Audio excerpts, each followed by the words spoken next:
Hey loves, habari jamani. Hivi mmesikia kuhusiana na huyu dada anaitwa Ellen Jessica kutoka Nigeria ambaye amefanya BBL na ile BBL ikapasuka, ikachanika, yani ile paja lote likachanika na bahati mbaya yule binti akapoteza maisha. Sasa guys, wakati huo ukiwa mnaangalia stock mpya ambayo tunazo dukani, hebu tupige story kidogo. Jamani wasichana, nyinyi mbona ni wazuri sana jinsi Mungu alivyowaumba. Yule dada kwa kweli Mungu alimuumba vizuri. Binti alikuwa na sura kweli, yani sura kama malaika kashushwa. Lakini kwa sababu ya hizi beauty standards ambazo watu wamejiwekea za mtu onekane una tako kubwa, una mahipsi makubwa na tumbo dogo. Binti alifanya surgery ya kwanza.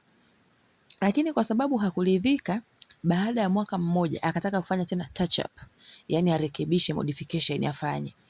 Hebu imagine, hapo mlipo tayari mnatumia makrimu makali yamelainisha ngozi kupita kiasi. Na bado mtu akataka tena ngozi ile ikachanwe. Kaongezewe tena mafuta. Akafanya hiyo BBL. Kilichotokea bwana, kwa sababu ngozi yake ilikuwa tayari ni laini, alipoenda kwenye ile center ya kwanza aliyofanyiwa, wale walikataa kumfanyia. Kwa sababu waliona ngozi yake imekuwa laini sana. Kwa hiyo wakaona hapana, this is not okay.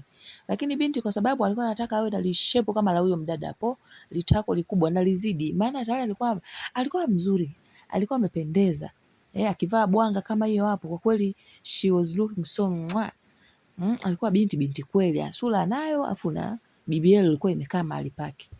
Kilichotokea bwana ni kwamba binti akaamua kwenda kwenye kituo tu cha uongo na kweli huko mtaani na akafanyaje? Akafanyiwa BBL.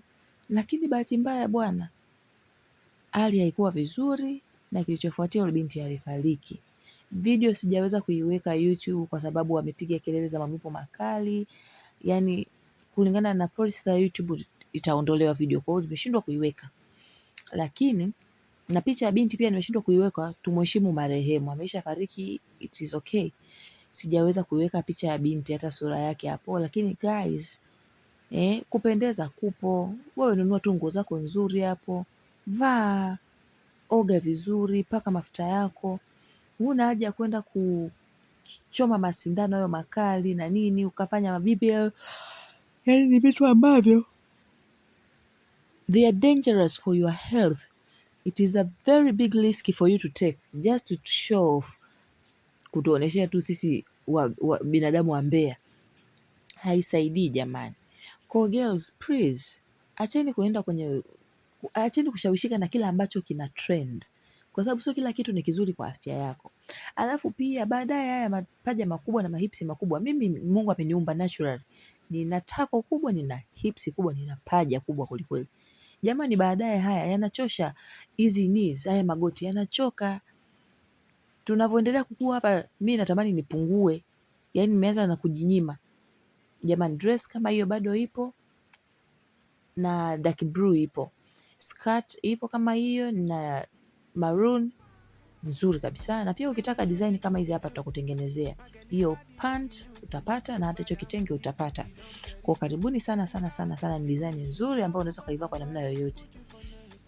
Haya jamani, tunavyokuwa tunaumia magoti, kwa hiyo it is not even worth it. Please usisahau kulike,